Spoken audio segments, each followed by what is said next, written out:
Ma femme a dit, pourquoi ne veux-tu pas de moi? J'ai souri et j'ai dit, je ne veux pas d'intimité. Je ne veux pas d'intimité avec toi après ton amant. Je n'ai pas crié. Je n'en ai pas eu besoin. Les mots sont tombés entre nous comme une mâchoire d'acier. Tranchant et implacable. Je les ai prononcés avec cette sorte de calme qui blesse plus qu'un cri ne le pourrait jamais. Amber se tenait immobile dans sa robe de chambre, en soie bleu marine, celle qu'elle portait toujours quand elle voulait m'amadouer. Sa main flottait en l'air à quelques centimètres de ma poitrine. Et d'un coup, elle l'a retirée comme si elle avait touché quelque chose de brûlant. « Excuse-moi », dit-elle en clignant des yeux trop vite. « Qu'est-ce que tu viens de dire ? Tu m'as entendu. » Je me suis détourné, j'ai attrapé ma tasse de café, essayant de stabiliser ma respiration. Ma voix semblait plus stable que je ne l'aurais cru. Ne fais pas semblant de ne pas savoir de quoi il s'agit. Elle a contourné le comptoir, les yeux grands ouverts, les lèvres entr'ouvertes comme si elle était sur le point de pleurer ou de crier. Tu penses sérieusement que j'ai été avec quelqu'un d'autre ? Pensez. Je me suis enfin tourné vers elle. Je sais, Amber. Sa bouche s'est ouverte, mais je ne lui ai pas laissé le temps d'inventer une histoire. Parlons des promenades. Celles qui ont soudainement commencé à avoir lieu après 22 heures tous les soirs. Qu'il pleuve ou non. Du téléphone qui est toujours en silencieux. Toujours verrouillé. De ce nouveau petit rire qui ne m'appartient pas. Du parfum que je ne t'ai jamais acheté. Le visage d'Amber s'est empourpré. Tu es ridicule. Paranoïaque. Ce n'est pas, je t'ai vu effacer des messages en faisant semblant de faire défiler des recettes, les jeux coupés en m'approchant. J'ai vu comment tu tressailles quand ton téléphone vibre en ma présence. Et le pire, c'est que tu pensais vraiment que je ne remarquerais rien. Ce ne sont pas des preuves, a-t-elle lancé sèchement. Tu te montes des histoires dans ta tête comme tu le fais toujours quand les choses ne sont pas parfaites. J'ai ri une fois, un rire froid et grave. Tu as raison. Ce ne sont pas des preuves. Ce sont des schémas. Des instincts. C'est la façon dont ta peau se réchauffait sous ma main, et maintenant elle se crispe. La façon dont tes lèvres cherchaient les miennes, et maintenant elles tressaillent quand je m'approche trop. Je suis toujours là, n'est-ce pas, a-t-elle rétorqué. Toujours dans cette maison, à préparer le dîner. À essayer. Tu es toujours là physiquement. Ce n'est pas la même chose. Elle s'est retournée, faisant les 100 pas maintenant, les bras serrés autour de ses côtes. Tu me punis pour quelque chose que tu ne peux même pas prouver. J'ai posé ma tasse lentement. Alors, prouve-moi que j'ai tort. Maintenant, regarde-moi dans les yeux et jure qu'il n'y a personne d'autre. Elle ne l'a pas fait. Elle a regardé le sol. Amber, ai-je dit, la voix basse. Dis-le. Silence. Une longue pause étouffante et puis finalement un murmure à peine audible. Tu ne me parles plus comme avant. La voilà. Son échappatoire. Sa diversion. Sa tentative de réécrire les règles en cours de partie. Alors maintenant, c'est de ma faute, ai-je demandé, l'amertume s'insinuant. Tu es allé chercher quelqu'un d'autre parce que j'ai oublié de te demander comment s'était passée ta journée. Je ne dis pas que c'était bien, dit-elle trop vite. C'est juste que les choses sont devenues froides entre nous et je ne savais pas comment arranger ça. On n'arrange pas les choses en les incendiant. Je me suis appuyé contre le comptoir, soudainement épuisé. J'étais prêt à reconstruire. Je me serais assis dans n'importe quel silence avec toi jusqu'à ce que tu sois prête à parler.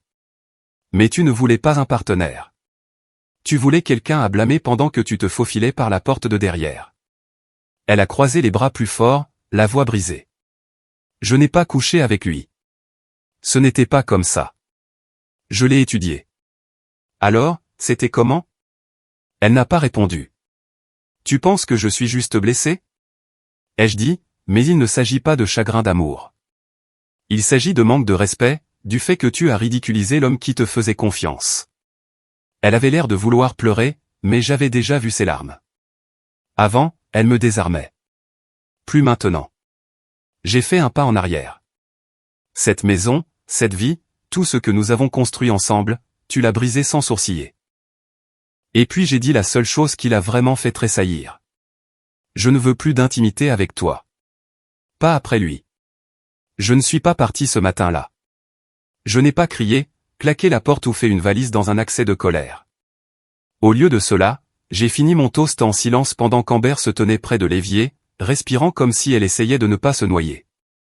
Elle n'arrêtait pas de jeter des coups d'œil par-dessus son épaule, comme si je pouvais exploser ou m'effondrer. Ou peut-être, juste peut-être, lui pardonner. Mais je ne lui ai rien donné.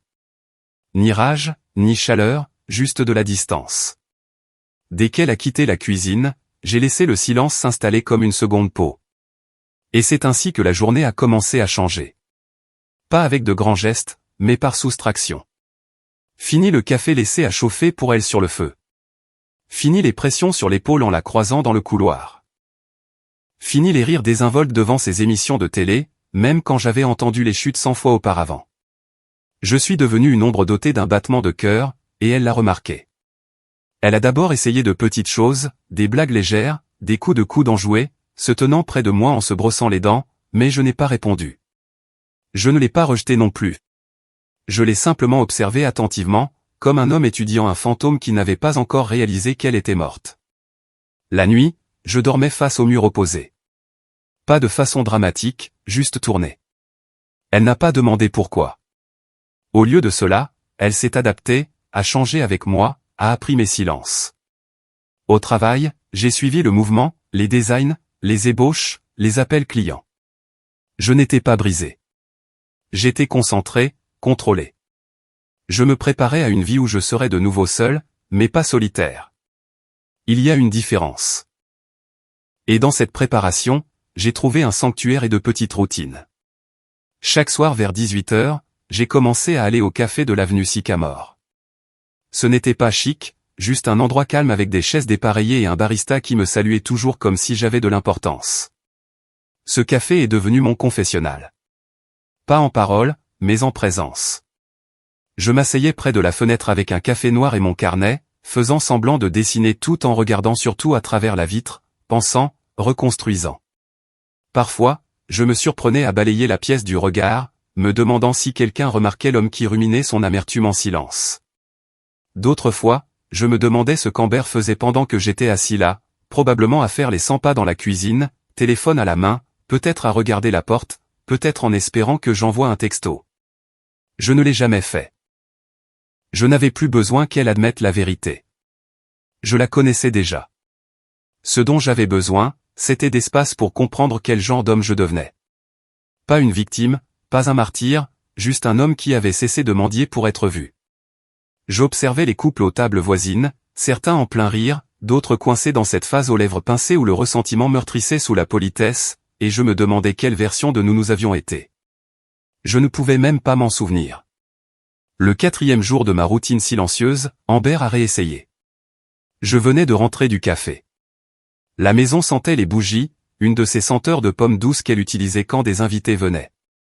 Elle se tenait dans le salon, pieds nus, les bras enroulés autour d'elle. « Salut », dit-elle d'un ton léger, comme si de rien n'était. « Tu as été silencieux ces derniers temps. » Je n'ai pas répondu.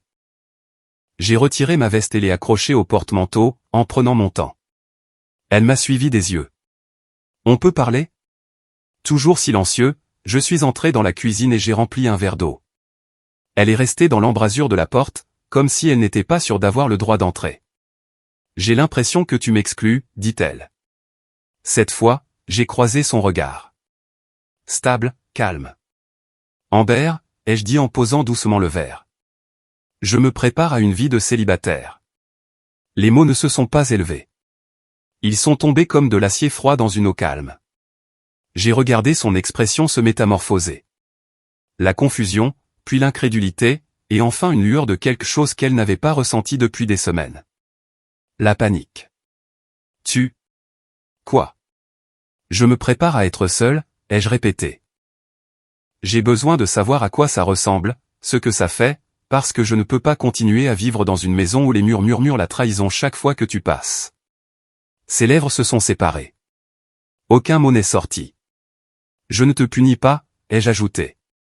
Je m'adapte à la réalité. Silencieusement, respectueusement.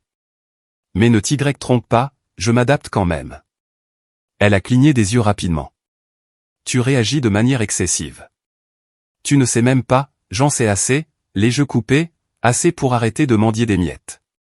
Puis je suis passé à côté d'elle, j'ai monté les escaliers jusqu'à la chambre et, pour la première fois de notre mariage, je l'ai laissée là, debout, avec rien d'autre que son silence. Le soir suivant, elle a réessayé. Cette fois, c'était dans le salon, celui que nous avions peint ensemble il y a 2 étés, l'espace où les rires résonnaient autrefois, maintenant creux d'hésitation. Amber a attendu que je m'installe dans le fauteuil. Elle s'est assise en face de moi, repliant ses jambes sous elle comme elle le faisait les dimanches après-midi quand elle lisait de la poésie et me demandait ce que je pensais de chaque vers. Ce soir, il n'y avait pas de livre, juste le silence. Et moi. Tu as été distant, dit-elle d'une petite voix. Je n'ai pas levé les yeux de mon journal. Ah bon? Oui. Tu me parles à peine maintenant. J'ai plié le journal délibérément, l'ai posé sur la table basse et j'ai croisé son regard. Parce que je ne sais pas qui tu es en ce moment. Elle a cligné des yeux, prise au dépourvu par la douceur du coup. C'est vraiment ce que tu veux, a-t-elle demandé, la voix brisée. Tout jeté par-dessus bord. Je me suis penché légèrement en avant. C'est toi qui as allumé l'allumette, Amber. Je ne fais que regarder la fumée. Elle n'a pas parlé tout de suite. Ses doigts agrippaient l'ourlet de son pull comme si elle avait besoin de quelque chose à quoi se raccrocher. Tu me manques, a-t-elle murmuré. J'ai incliné la tête. La version de moi qui ne savait pas te manque. Non, Ethan, allons. Je ne suis pas la méchante. Je n'ai jamais dit que tu l'étais. J'ai dit que tu étais infidèle. Il y a une différence. Ses lèvres tremblaient. Pourquoi ne veux-tu pas me parler? Vraiment parler? Parce qu'à chaque fois que j'ai essayé, tu m'as donné des demi-vérités et du silence. Et maintenant que le sol se dérobe, tu veux t'accrocher comme si de rien n'était. Elle s'est avancée, un peu de feu revenant dans sa voix. Alors c'est ça. Tu as juste fini. Je l'ai étudié calmement. Je n'ai pas fini. Je suis en train de décider. Elle a secoué la tête, frustrée. Tu es dramatique. Non, ai-je dit, je suis clair. Le silence qui a suivi était plus lourd que n'importe quelle dispute que nous ayons jamais eue. Je me suis levé, non pas pour m'éloigner, mais pour reprendre de l'espace. Sais-tu au moins ce que j'ai fait tous les soirs? Ai-je demandé. Elle a semblé surprise. Où tu es allé?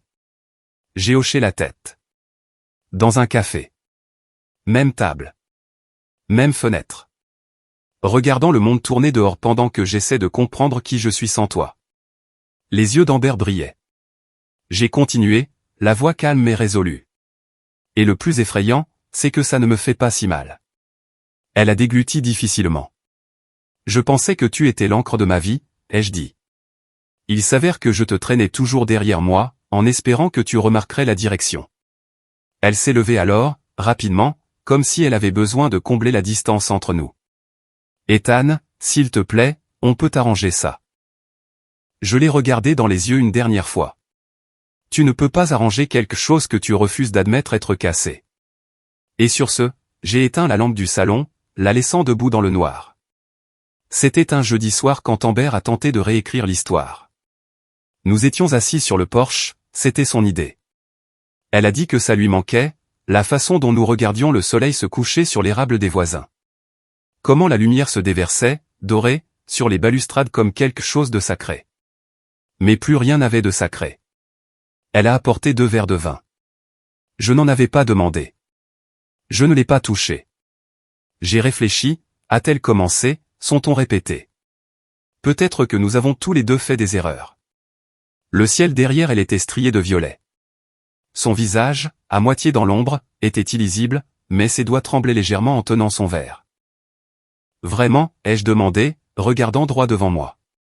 Ou est-ce que l'un de nous a simplement commencé à prétendre être célibataire pendant que l'autre s'accrochait encore? Elle a soupiré lourdement. Tu fais passer ça pour une liaison scandaleuse. Ce n'était pas comme ça. Je me suis tourné vers elle lentement, gardant ma voix calme. Alors, éclaire-moi. C'était comment? Ses yeux ont croisé les miens. C'était émotionnel. D'accord. Je n'ai couché avec personne. J'ai connecté avec quelqu'un quand je me sentais invisible à la maison. J'ai hoché la tête, les lèvres serrées. Alors, maintenant on joue la carte du fantôme. Tu te sentais invisible. Alors tu as trouvé quelqu'un avec de meilleurs yeux. Ce n'est pas juste. Non, ai-je convenu. Ce qui n'est pas juste, c'est que tu envoyais des textos à un autre homme sous notre toit pendant que j'étais dans la pièce d'à accent grave côté en train de plier ton linge. Ça l'a touché. Je l'ai vu. Un éclair de honte a traversé son visage. Rapide mais réel. Je n'avais pas prévu que ça arrive, a-t-elle dit. C'est juste arrivé.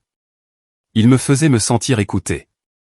Je me suis tourné complètement vers elle, la lumière du porche projetant de longues ombres sur l'espace entre nous. Comment s'appelle-t-il? Elle a cligné des yeux. Ethan. Dis son nom. Son souffle s'est coupé. Quelle importance? Parce que tu es assise ici à demander la grâce sans même offrir la décence de l'honnêteté. Dis-moi son nom.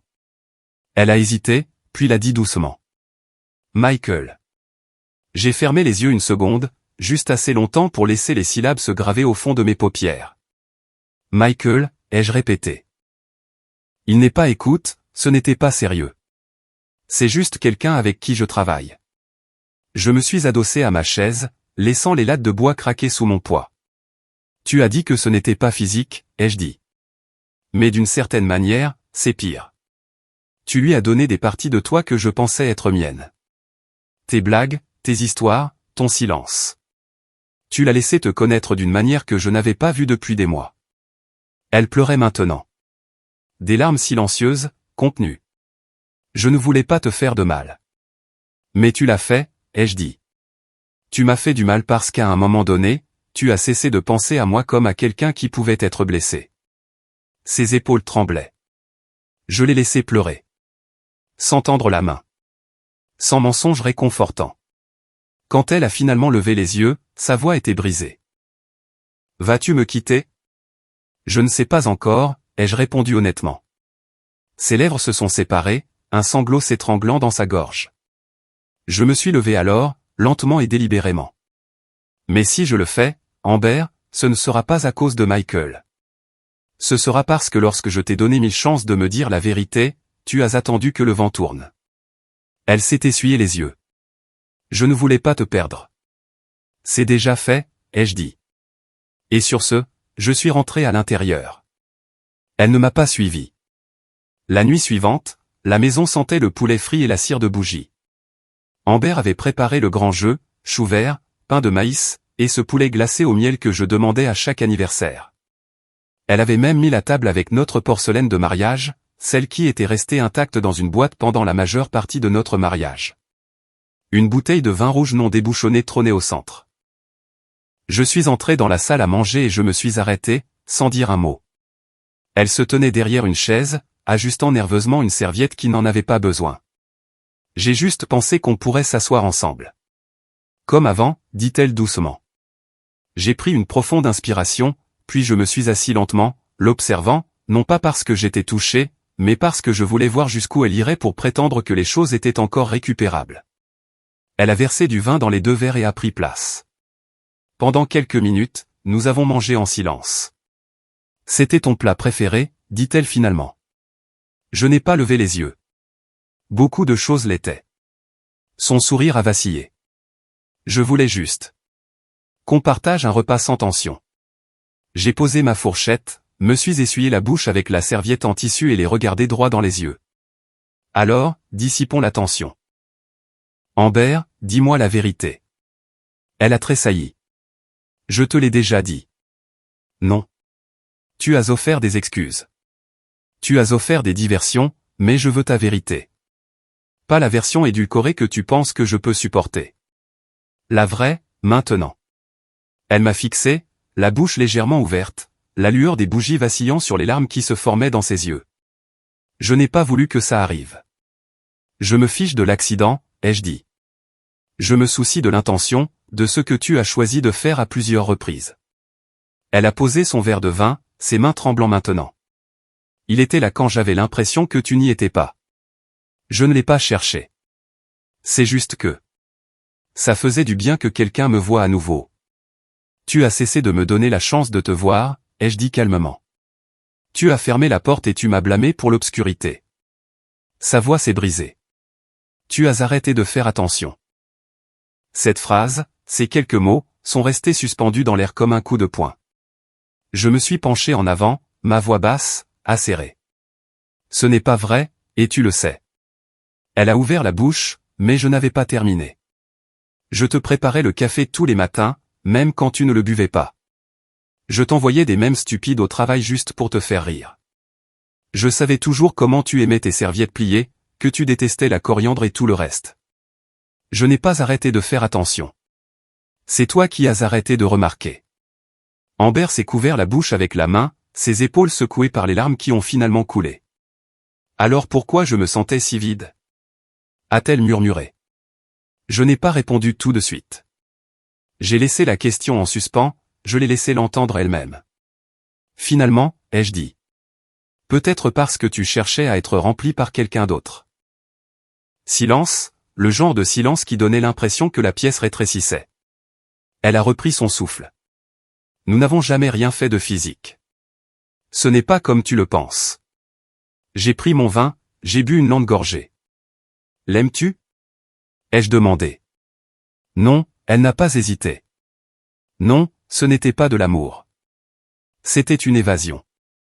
De quoi? Elle a baissé les yeux. De la version de moi que je ne voulais pas affronter. J'ai hoché la tête. Au moins, ça sonnait honnête. Tu voulais te sentir nouvelle à nouveau, ai-je dit. Mais ce que tu as vraiment fait, c'est détruire tout ce qui nous rendait réels. Elle a levé les yeux, vitreux. Je suis désolé. J'ai de nouveau hoché la tête. Moi aussi. Et puis j'ai dit la chose qui l'a vraiment effrayé. Je veux son numéro. Son corps tout entier s'est tendu. Quoi? Son numéro. Celui de l'homme qui t'a vu. Je veux lui parler. Non, a-t-elle dit rapidement. Ce n'est pas nécessaire. Alors tu n'es pas prête à être honnête. Ethan, s'il te plaît. Mais je me levais déjà. J'ai pris mon assiette, encore à moitié pleine, et l'ai portée à l'évier. Le dîner est excellent, ai-je dit par-dessus mon épaule. Mais j'ai perdu l'appétit pour les mensonges. Je l'ai laissée assise là, le vin intact, une bougie vacillant à côté d'un bouquet qu'elle avait probablement acheté en rentrant pour mettre en scène ce dîner. Et à ce moment-là, j'ai réalisé quelque chose. Sa performance n'était pas pour moi. C'était pour elle-même. Elle m'a suivi à l'étage cette nuit-là, pieds nus et tremblante, comme une ombre, poursuivant quelque chose déjà hors de portée. Ethan, attends. Je me suis arrêté dans le couloir, je me suis tourné lentement. Je ne fuis pas, sa voix était chancelante. Tu as dit que tu voulais son numéro. Pourquoi? Qu'est-ce que tu comptes faire? Je n'ai pas cligné des yeux. Je veux la vérité de quelqu'un qui n'est pas encore en train de la modifier. Amber s'est approchée, désespérée maintenant. Tu penses que lui parler arrangera les choses? Je pense que ça me donnera de la clarté. C'est ce que je veux. De la clarté, pas une conclusion, pas du réconfort. Elle a croisé les bras comme pour se maintenir. Je t'ai tout dit. Ça n'est pas allé au-delà des textos. Il a flirté. J'ai flirté en retour et puis c'est devenu compliqué, mais j'ai arrêté. Quand elle n'a pas répondu, j'ai fait un pas vers elle, ma voix stable. Tu veux que je reste? Alors prouve-moi que c'est fini. Laisse-moi l'appeler. Laisse-moi l'entendre dans sa voix. Sa lèvre a tremblé. J'ai effacé son numéro. Tu t'en souviens? Non. Amber. Ce seul mot. Ferme. Final. Elle a baissé les yeux, vaincue. Je m'en souviens. Alors donne-le-moi. Elle a secoué la tête. Non, parce que ça ne le concerne pas. Ça nous concerne nous. Je l'ai fixé, les yeux plissés. Tu veux parler de nous? D'accord, parlons. Elle a hésité, puis a hoché la tête lentement. Nous sommes redescendus dans le salon. Elle s'est recroquevillée dans le coin du canapé comme une adolescente surprise en train de faire le mur. Je me suis assis en face d'elle dans le fauteuil, les coudes sur les genoux, les doigts entrelacés. Tu dis que j'ai arrêté de faire attention, ai-je dit. Mais non. C'est toi qui as arrêté. Elle a levé les yeux, confuse. J'ai remarqué quand ton rire a changé, ai-je dit. J'ai remarqué quand tu as arrêté de me chercher la nuit, quand tu as commencé à chercher des querelles pour rien juste pour t'éclipser sur la terrasse. J'ai remarqué quand tu as commencé à porter ce parfum. Celui dont j'ai dit qu'il te faisait sentir comme une lycéenne à son bal de promo. Elle a détourné le regard. Je n'ai jamais cessé de m'inquiéter, ai-je dit, la voix plus basse maintenant. C'est juste que tu as cessé de me laisser le montrer. Elle s'est frottée le visage avec les deux mains. Je ne savais pas comment réparer ce que nous étions devenus. Tu ne voulais pas le réparer. Tu voulais une issue sans la culpabilité. Alors tu as trouvé quelqu'un qui te permettait de te sentir vivante à nouveau sans la responsabilité de l'histoire. Sa voix s'est brisée. Je ne voulais pas que ça aille aussi loin. Quelle partie, ai-je demandé? Les secrets, les mensonges, l'intimité émotionnelle que tu as donnée à quelqu'un d'autre. Elle s'est mordue la lèvre fort. Tu déformes les choses. Non, ai-je dit, je les nomme.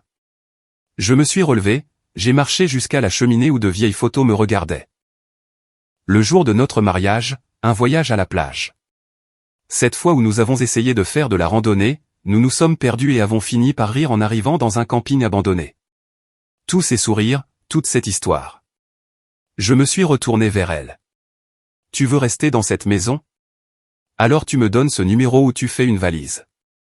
Amber s'est levée alors, lentement, le visage pâle. Je n'ai pas trompé, a-t-elle dit, presque suppliante. S'il te plaît, Ethan, ne fais pas ça.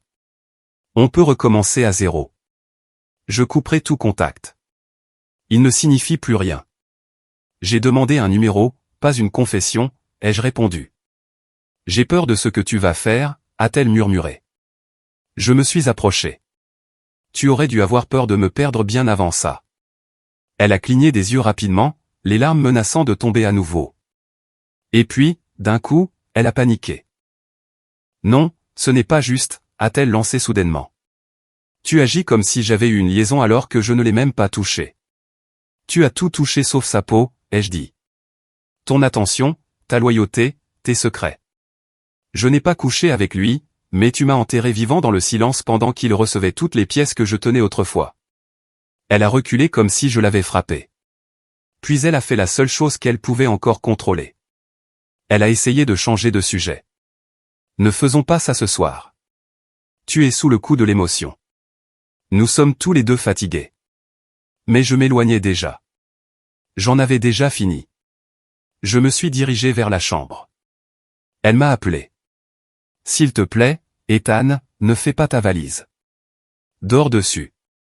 Je me suis arrêté en haut des escaliers. Non, ai-je dit calmement. J'ai dormi à travers ça pendant des mois. Ce soir, je me réveille. La valise ne semblait pas lourde, non pas parce qu'elle était vide, mais parce qu'elle semblait méritée. Je suis parti avant l'aube et je me suis écrasé chez Marcus. Mon vieil ami de fac, qui m'avait offert sa chambre d'amis plus de fois que je n'avais voulu compter au fil des ans. Cette fois, j'ai dit oui. Son appartement était petit, un 3 pièces au-dessus d'une épicerie près du centre-ville. Tuyaux bruyants, lumière de couloir vacillante, l'odeur de graisse de bacon imprégnée dans les murs. C'était parfait. Un jour plus tard, je me suis retrouvé garé à 2 rues de notre maison, l'appelant encore notre par habitude, observant depuis l'ombre. Je n'en étais pas fier, mais la dignité, ai-je appris, n'est pas toujours gracieuse. Parfois, elle se tapit derrière un pare-brise teinté, attendant des preuves. Et la voilà. Amber est sortie juste après 20 heures, les cheveux brossés, les lèvres maquillées, portant la même veste en jean qu'elle m'empruntait quand il faisait froid. Maintenant, elle ressemblait à une armure. Je l'ai suivie. Pas de près, juste assez. Elle a pris 3 rues secondaires et s'est arrêtée sur Elm. Une berline noire s'est arrêtée. Elle n'a pas hésité. A glissé sur le siège passager comme si elle l'avait fait 100 fois. Je n'ai pas bougé, j'ai juste regardé. J'ai mémorisé la plaque d'immatriculation. J'ai observé la façon dont elle a ri à quelque chose qu'il a dit avant que la voiture ne démarre. Le lendemain, je l'ai suivi de nouveau. Cette fois, pendant le déjeuner. Même berline, même homme. Ils se sont retrouvés dans un parking devant un café-librairie. Elle lui a tendu un café. Ils se tenaient proches, sans se toucher, mais penchés. Intimes de la manière dont les gens le sont quand le monde autour d'eux n'existe pas. Quand elle est partie, je suis resté. J'ai attendu qu'il revienne seul. Je l'ai suivi, et c'est là que le choc est arrivé, parce qu'il ne s'est pas dirigé vers un hôtel. Il a conduit jusqu'à un quartier à 15 km de là, propre et de classe moyenne, où les vélos d'enfants jonchaient les allées et les lumières des porches brillaient comme des paillassons de bienvenue. Il s'est garé devant une maison bleue haut étayée, est sorti, et alors qu'il se dirigeait vers la porte d'entrée, un petit garçon a couru pour l'accueillir. Puis une femme est sortie, la trentaine, queue de cheval, un torchon à la main. Elle l'a embrassé et il lui a rendu son baiser, sans culpabilité, sans hésitation, comme un homme qui rentre à la maison. J'ai tout regardé. Et à ce moment-là, mon estomac s'est noué. Michael était marié. Amber ne m'avait pas seulement trahi. Elle avait aidé quelqu'un d'autre à trahir sa femme. Il ne s'agissait plus seulement de tromperie émotionnelle. C'était une toile d'araignée emmêlée de mensonges que je n'avais même pas commencé à démêler. Je ne l'ai pas suivi à l'intérieur. Je n'en avais pas besoin, car maintenant j'avais tout ce qu'il me fallait. Des preuves, un moyen de pression, et quelque chose d'encore plus dangereux. De la perspective. Le lendemain matin, je n'ai pas bu de café, je n'ai pas mangé, je n'ai pas beaucoup pensé. J'ai juste conduit. Pas de musique, pas de distraction, juste le vrombissement des pneus sur l'asphalte et un nom qui résonnait dans ma tête comme un métronome. Michael. J'avais l'adresse. J'avais l'heure. Tout ce dont j'avais besoin, c'était le bon silence. Quand je me suis garé devant sa maison, la même maison bleue d'hier, il était tôt, à peine 8h15. Son allée était vide, mais la porte de son garage était entr'ouverte, juste assez pour montrer du mouvement à l'intérieur. Je me suis garé de l'autre côté de la rue, j'ai attendu. Quand il est finalement sorti, c'était décontracté. Sweat à capuche, pantalon de jogging, tasse de café à la main. Il ressemblait à n'importe quel autre mari de banlieue sur le point de souffler des feuilles ou de se disputer avec une tondeuse à gazon. Jusqu'à ce qu'il me voie. Je suis sorti de la voiture et je n'ai pas dit un mot. J'ai juste traversé la rue, calme et stable. Michael, ai-je dit en arrivant au bord de son allée. Il s'est figé. Ses yeux m'ont scanné comme un code-barre, essayant de reconnaître la familiarité. Vous ne me connaissez pas, ai-je dit d'un ton égal. Mais vous avez parlé à ma femme. Un éclair de panique, juste une seconde, puis la défense. Écoutez, mec, je ne. Amber, les jeux coupés. Ça l'a fait taire. Son visage a pâli, sa bouche s'est ouverte, mais aucun son n'est sorti. J'ai fait un pas de plus. Je ne suis pas ici pour crier. Je ne suis pas ici pour me battre. Je veux juste clarifier quelque chose. Il a hoché la tête lentement, les lèvres serrées. Je sais tout. Je connais les textos, les rendez-vous, le fait que vous mentez non seulement à moi, mais à votre propre famille. Sa main a tressailli, mais il n'a pas parlé. J'ai continué. Je ne vais pas voir votre femme. Pour l'instant. Je ne vais pas faire exploser tout ça. Pour l'instant. Une déglutition. La culpabilité visible crispant sa mâchoire. Tout ce que je veux, ai-je dit, c'est que vous partiez. Aujourd'hui, pour toujours. Pas d'adieu, pas d'explication. Vous laissez Amber complètement en dehors de votre vie.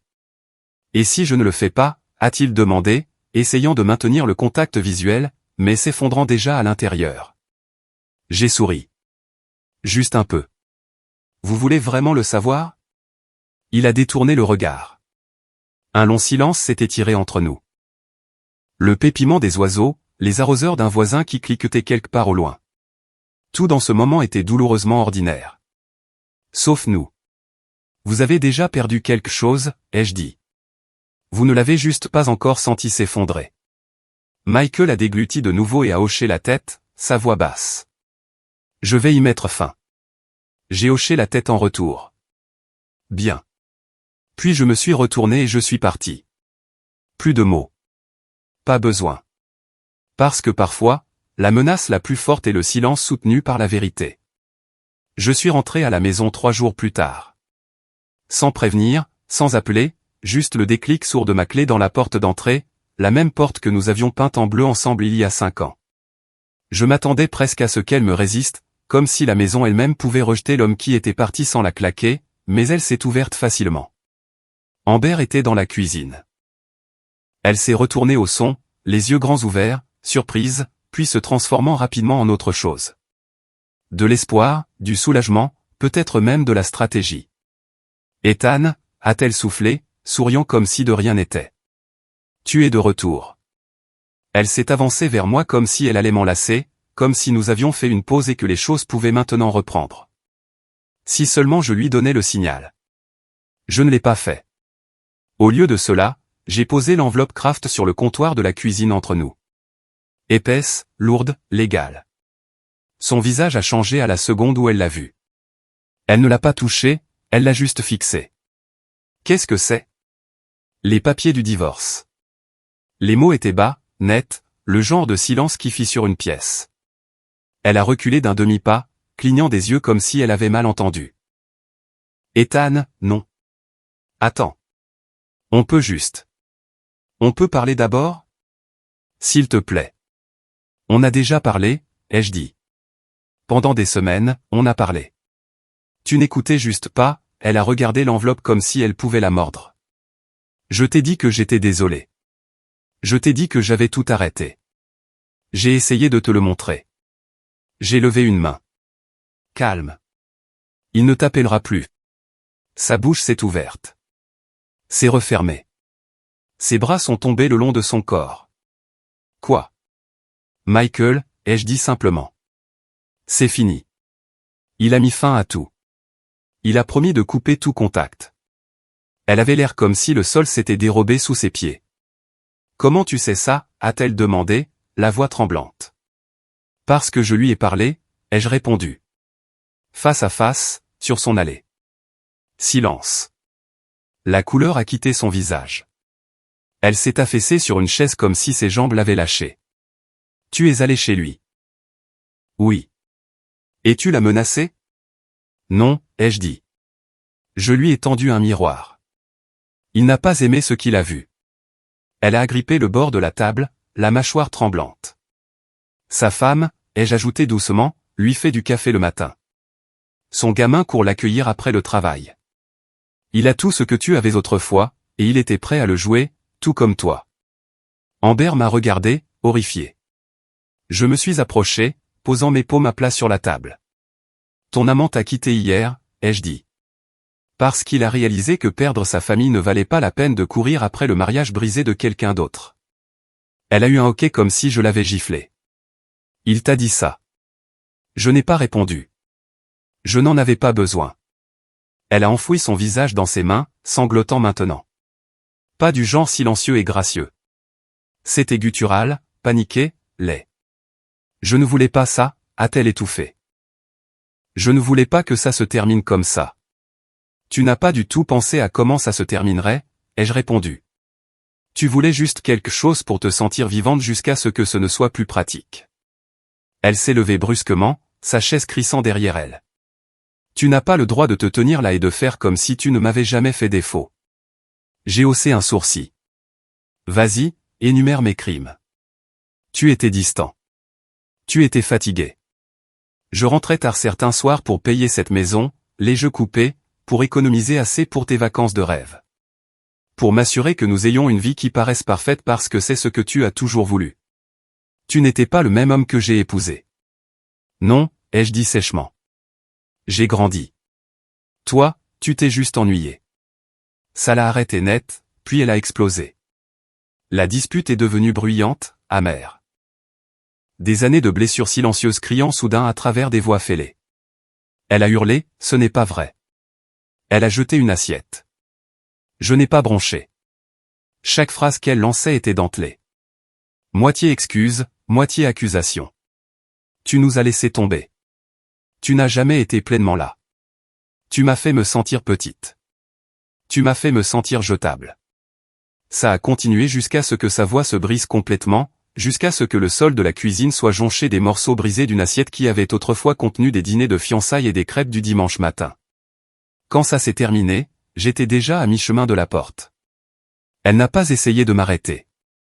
Elle est juste tombée à genoux parmi la porcelaine brisée, sanglotant dans ses mains tremblantes, répétant mon nom comme si c'était la seule prière qui lui restait.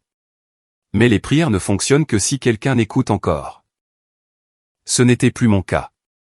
Après cette nuit-là, je ne suis pas revenu. Ni pour mes affaires. Ni pour clore le chapitre, ni même pour les photos que nous avions encadrées ensemble et accrochées comme des encres sur le mur du couloir. J'ai tout laissé sauf ma paix. Amber a essayé d'appeler 3 fois la première semaine. Chaque fois, je regardais le nom s'allumer sur mon téléphone comme une flamme, essayant de me convaincre qu'elle avait changé. Je n'ai jamais répondu. Puis les appels ont cessé, mais son besoin de contrôle, non. Ça a commencé par une publication sur Facebook, longue, vague, soigneusement formulée, du genre qui m'en dit la sympathie sans nommer de nom. Elle a écrit sur le fait d'être abandonnée émotionnellement, sur la façon dont certains hommes partent discrètement mais partent quand même. Ses abonnés ont mordu à l'hameçon au début, des likes, des émojis cœurs, des câlins dans les commentaires. Mais Richmond n'est pas une grande ville et les gens parlent, surtout quand les mensonges se promènent en talons ou en se faisant passer pour la vérité. Des amis communs, des couples avec qui nous sortions, des voisins qui avaient vu la voiture nocturne s'arrêter trop de fois, ont commencé à commenter, d'abord gentiment, et « j'espère que vous allez bien tous les deux ». Puis plus directement, peut-être que tu devrais assumer ta part, aussi. Et enfin, tu l'as trompé. Ne réécris pas l'histoire. Elle a essayé de supprimer les commentaires, puis toute la publication, mais il était trop tard. Des captures d'écran ont circulé. Les discussions de groupe ont bourdonné. L'histoire qu'elle a essayé de sculpter en une rupture nette s'est brisée sous le poids de la mémoire réelle. Elle a publié à nouveau, en rajoutant une couche. Certaines personnes ne supportent pas qu'une femme trouve son indépendance émotionnelle. Celle-là n'a même pas duré 1 heure. La réaction a été rapide, vive, publique. Une femme, Élise, qui organisait des soirées-jeux chez elle, a écrit « Tu n'as pas trouvé l'indépendance, Amber. Tu as trouvé un homme marié ». Ce commentaire a été épinglé par quelqu'un d'autre. Sa page est devenue silencieuse après ça. Instagram a disparu. Facebook désactivé. Même son tableau Pinterest, autrefois rempli de futures décorations intérieures et de destinations de rêve, a disparu comme un plan qu'elle n'avait plus le courage de suivre. Les gens ont commencé à chuchoter à son sujet au travail. Les RH se sont impliqués, non pas à cause de la liaison, mais parce que sa productivité a chuté et qu'elle a été surprise en train de pleurer dans la salle de pause 2 fois. Elle a demandé un congé, sans dire quand elle reviendrait. Et moi, je n'ai pas célébré. Je ne me suis pas réjoui. Parce que quand quelqu'un ruine sa propre vie, tout ce que vous ressentez vraiment, c'est le bruit sourd de l'inévitable. Pas de satisfaction, juste une confirmation. Amber avait essayé d'écrire une version des événements où elle était celle qui avait été abandonnée. Mais la vérité, il s'avère, écrit sa propre fin, et elle n'a pas besoin de sa permission. Je ne l'ai jamais revue. Pas en personne, du moins. Mais j'ai entendu des choses, de petits murmures de connaissances communes qui ne savaient toujours pas de quel côté elle devait se ranger. Amber a déménagé à la ferme de ses parents. Elle travaille dans les champs maintenant. Travail manuel. Pouvez-vous imaginer? Elle a essayé de postuler à des emplois en ville, mais personne ne la rappelle. Cette dernière m'est restée. Amber, qui se moquait autrefois de la routine des petites villes, qui levait les yeux au ciel devant quiconque ne possédait pas de passeport, se réveillait maintenant pour nourrir les poulets et transporter des produits pour une vie qu'elle avait autrefois qualifiée de temporaire. L'ironie ne m'a pas échappé. Elle disait que la terre sous ses ongles la faisait se sentir piégée. Maintenant, c'était sa seule routine. Pendant ce temps, ma vie n'est pas devenue extraordinaire, mais elle est devenue calme. Et le calme, ai-je appris, est le vrai luxe. J'ai continué à vivre chez Marcus pendant un certain temps. Puis j'ai eu mon propre appartement. Rien de luxueux, juste un 2 pièces au-dessus d'une librairie où le propriétaire oublie d'augmenter le loyer et le plafond craque quand il pleut. C'est parfait. Chaque matin, je descends au café sur Sycamore, le même que je hantais comme un homme se préparant à la solitude. Maintenant, je le sens mien. Je m'assois à la même table près de la fenêtre, un café noir à la main, mon carnet ouvert. Parfois j'écris, pas sur elle, sur moi. Sur ce que j'apprends, ce que je désapprends, ce que l'on ressent quand le pardon est dirigé vers l'intérieur. Le barista connaît mon nom maintenant, ainsi que quelques habitués. Ce n'est rien de profond, mais c'est honnête. Et ces jours-ci, l'honnêteté ressemble à une victoire. Certains matins, je me surprends encore à regarder par la fenêtre, à observer les gens passer, me demandant si l'un d'eux cache le genre de douleur qui vivait autrefois dans ma poitrine. Mais je ne m'y attarde pas, parce que cette douleur est partie maintenant. Pas effacée, juste plus aux commandes. La paix n'est pas bruyante. Elle ne s'annonce pas avec des feux d'artifice ou des fanfares. Elle se présente dans le silence, dans la première gorgée de café. Au moment où l'on réalise qu'on est enfin, indéniablement,